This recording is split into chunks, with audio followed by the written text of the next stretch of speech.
మరమిడి Amar welcomes political analyst KS Prasad. నమస్తే sir. నమస్తే అండి. సార్, అసెంబ్లీ సమావేశాలు ముగిశాయి. దాదాపుగా 15 రోజుల పాటు జరిగినటువంటి సమావేశాలు. లాస్ట్ పంచి మందైతే ఆ కిక్కే వేరబ్బా అన్నట్టుగా చివరికి ఒక పంచి వేశారు చంద్రబాబు నాయుడు గారు. ఒక అటెండెన్స్ లిస్ట్ ఒకటి పట్టుకొచ్చి వైఎస్ఆర్సీపీ నేతలు స్టార్టింగ్ నుంచి ఎన్ని వరకు ఏ రోజు వచ్చారు, ఫస్ట్ రోజు ఎప్పుడు కనిపించారు, తర్వాత మాకైతే హౌస్లో ఇప్పుడు కనిపించలేదు, మీరు ఏమైనా వద్దన్నారా, మీరు లోపలికి రానివ్వలేదా, మరి మాకైతే ఇక్కడ కనిపించలేదు, అటెండెన్స్ అయితే ఉంది. అలా దొంగతనంగా వచ్చి దొంగతనంగా పోయి దొంగతనంగా సంతకాలు పెట్టుకోవాల్సినంత అవసరం వచ్చింది జీతాలు తీసుకునేటువంటి ఎమ్మెల్యేలు. కానీ ఒక వాస్తవం అయితే ప్రజలకు తెలియజేశారు. 175 మంది ఎమ్మెల్యేల్లో జీతం తీసుకునే ఎమ్మెల్యే వైఎస్ జగన్మోహన్ రెడ్డి. మిగతా ఎమ్మెల్యేలు అంతా జీతం తీసుకుంటున్నారు. వాళ్ళు జీతం తీసుకుని కూడా అసెంబ్లీకి రావట్లేదు. ప్రతి ఒక్క ఎమ్మెల్యే జీతానికి న్యాయం చేయాలి, తీసుకున్న జీతానికి న్యాయం చేయాలి. ఇది అయ్యన్న పాత్రుడు గారు కుండబద్దలు కొట్టని చెప్పారు. అదే ఇక్కడ చూస్తే అటెండెన్స్ 24వ తారీఖున వైఎస్ఆర్ కాంగ్రెస్ 11 మందికి వచ్చారు, సంతకాలు పెట్టారు. 25 మంది వచ్చి సంతకాలు పెట్టారు. 18/3/2025 ఒకరు వచ్చారు. 19/3/2025 నలుగురు వచ్చారు. లోపలక్కడ వచ్చిన కనపడలేదు దేశ. మీరు రాలేదా? మీరు మాకు ఐడియా లేదు, మీరు రానిలేదేమో అని మాకు అనుమానం. మార్నింగ్ నేను అనౌన్స్ చేశానండి హౌస్లో. దొంగచాటు నుంచి సంతకాలు పెట్టి కర్మందుకు పెట్టిందో నాకు అర్థం కావట్లేదు. హౌస్లో కనపడలేదు ఎక్కడ. జీతాలు తీసుకుంటూ హౌస్కు రాకపోవడం ఒక తప్పండి. గవర్నమెంట్ జీతాలు తీసుకుంటున్నారు సార్ వీళ్ళందరూ కూడా. జగన్మోహన్ రెడ్డి మినహా అందరు ఎమ్మెల్యేలు కూడా నెల నెల జీతాలు తీసుకుంటున్నారు. జీతాలు తీసుకొని డ్యూటీకి రాకుండా ఉన్న వాళ్ళు ఏమనాలి సార్ మనం? అయ్యన్న పాత్రుడు గారు మాటతో స్పీకర్ చైర్ నుంచి సార్ ఒక మాట అన్నారు. అంటే గౌరవ శాసనసభ్యుల్ని ప్రజాస్వామ్యంలో ప్రజలు ఎన్నుకున్న శాసనసభ్యులు, మీరు అధికారంలో ఉండొచ్చు, కానీ వాళ్ళని ఆక్షేపణీయమైన దొంగలు అన్న పదం ఎంతవరకు సముచితం? తాటిపట్టి చంద్రశేఖర్ చాలా గట్టిగా రియాక్ట్ అయ్యాడు ఆయన, ఎర్రగొండపాలెం ఎమ్మెల్యే. అది ఫస్ట్ థింగ్. రెండోది ఏంటంటే, ఇది చిన్నప్పుడు మనం స్కూల్లోనే అటెండెన్స్ వేయించి క్లాస్ నుంచి పారిపోయిన రోజుల నుంచి మర్చిపోతే ఎలాగా?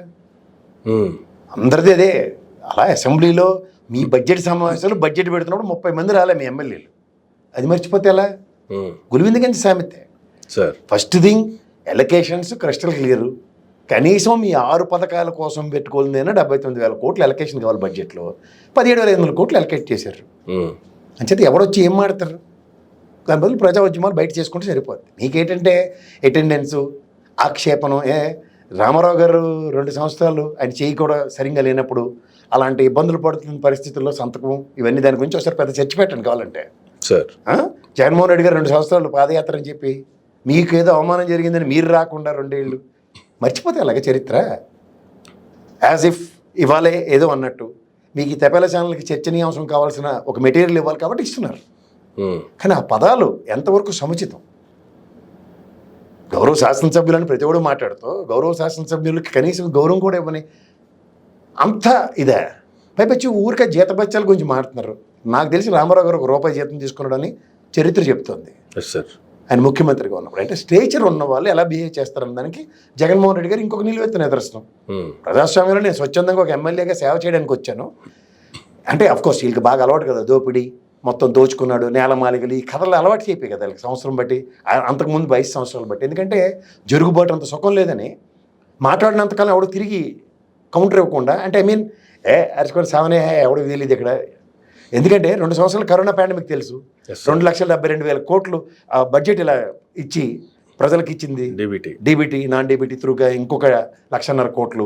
ఇవన్నీ కళ్ళ ముందు కనబడుతున్నప్పుడు ఎవడు భయం పడుతుంది? అంతే కదా సార్. నీకు అంతరాత్మకి సమాధానం చెప్పుకోవాలి ఎవడైనా సరే. అద్దం ముందు నిలబడి అంతరాత్మకి సమాధానం చెప్పుకోగలిగే మొగాడవడరు అంటే జగన్మోహన్ రెడ్డి కనబడతాడు.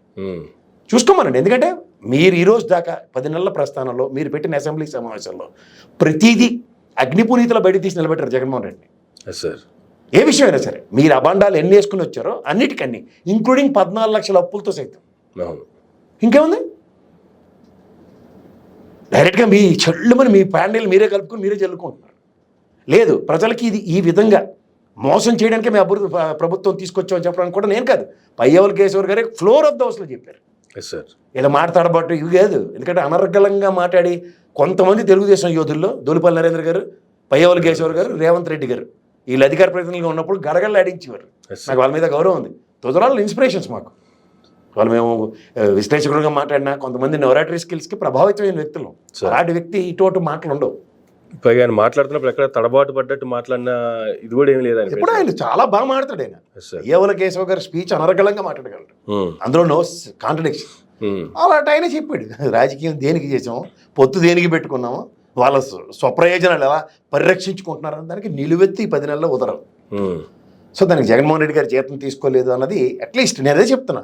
అసెంబ్లీ సమావేశాలకు ఆయన రాలేదన్న బాధ కన్నా మీరు ప్రతి విషయంలో ఆయన శుభ్రంగా అది బీజేపీలో జాయిన్ అయితే వాషింగ్ పౌడర్ నిర్మాణ కథలు విని వాళ్ళ మా కేసీఆర్ గారు చెప్తే, కానీ ఇక్కడ అసెంబ్లీకి రాకపోతే చాలు ప్రశ్నల పరంగా సంధించిన ప్రశ్నకి సమాధానం రూపంలో ప్రతి నిమిషం ఇలా అగ్నిపునీతిలా నిలబడతారు జగన్మోహన్ రెడ్డిని ప్రజలకి.